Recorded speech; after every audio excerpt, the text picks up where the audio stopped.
அனைவருக்கும் வணக்கம். Fair delimitation இதுதான் இப்போ பேசு பொருளாக இருக்குது. திமுக ஏன் இதை பேசு பொருளாக ஆக்குச்சுன்னா 2026 டீலிமிட்டேஷன் கண்டிப்பாக நடந்தே ஆகணும். அப்போது மக்கள் தொகை அடிப்படையில் தொகுதி மறுசீரமைப்பு செஞ்சால் நம்மளோட எம்பிக்களுடைய பிரதிநிதித்துவம் பாதிக்கப்படும். இதை உணர்ந்து தான் நம்ம முதல்ல குரல் எழுப்பியிருக்கிறோம். இது எம்பிக்கள் எண்ணிக்கை சார்ந்த பிரச்சனை மட்டும் கிடையாது, நம்ம மாநிலத்துடைய உரிமை சார்ந்த பிரச்சனை.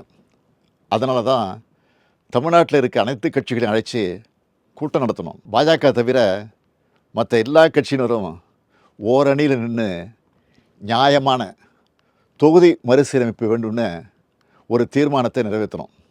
அதில் இந்த தொகுதி மறுசீரமைப்பால் பாதிக்கப்பட உள்ள மற்ற மாநிலங்களையும் ஒருங்கிணைச்சு போராட வேண்டும்னு முடிவெடுத்தோம்.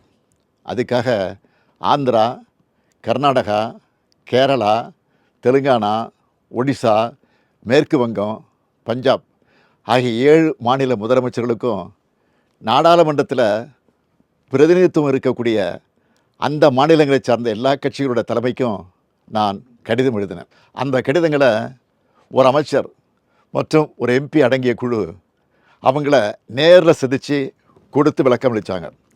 எல்லா மாநில முதலமைச்சர்கிட்டையும் நானே ஃபோனில் பேசினேன். இதை தொடர்ந்து சிலர் நேரடியாக வர்றதாகவும் சிலர் ஏற்கனவே ஒத்துக்கிட்ட நிகழ்ச்சிகள் காரணமாக தங்களுடைய பிரதிநிதிகளை அனுப்புகிறதாகவும் சொல்லியிருக்காங்க.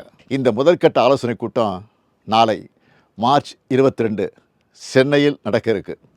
இப்போது எதுக்கு இந்த கூட்டத்தை நடத்தணும்னு சிலர் கேட்குறாங்க. தொகுதி மறுசீரமைப்பால் நம்ம தமிழ்நாடும் நம்ம அழைச்சிருக்கிற மாநிலங்களும் பாதிக்கப்பட்டால் இந்திய நாட்டில் கூட்டாட்சிக்கான பொருளே இருக்காது, ஜனநாயகத்துக்கான மதிப்பே இருக்காது.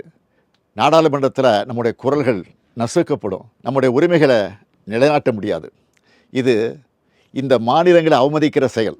எனவே மக்கள் தொகையை கட்டுப்படுத்தி சிறப்பாக செயல்பட்டு நாட்டோட வளர்ச்சிக்கு பங்களித்த மாநிலங்களுக்கு ஒன்றிய அரசு தண்டனை கொடுக்கக்கூடாது. அதனால தான் தமிழ்நாட்டில் இருக்கிற பெரும்பாலான கட்சிகளோட ஒருங்கிணைந்த சிந்தனைப்படி மற்ற மாநிலங்களை ஒருங்கிணைக்கிற இந்த கூட்டம் நடைபெறப் போகுது. இந்த கூட்டத்தில் ஒரு முடிவெடுக்கப்படும். அதன் அடிப்படையில் அடுத்த கட்ட நடவடிக்கைகளை மேற்கொள்வோம். நம்மளோட நியாயமான கோரிக்கைகள் நிச்சயம் வெற்றியடையும். நம்மளோட இந்த முன்னெடுப்பு இந்தியாவை காக்கும். நன்றி, வணக்கம்.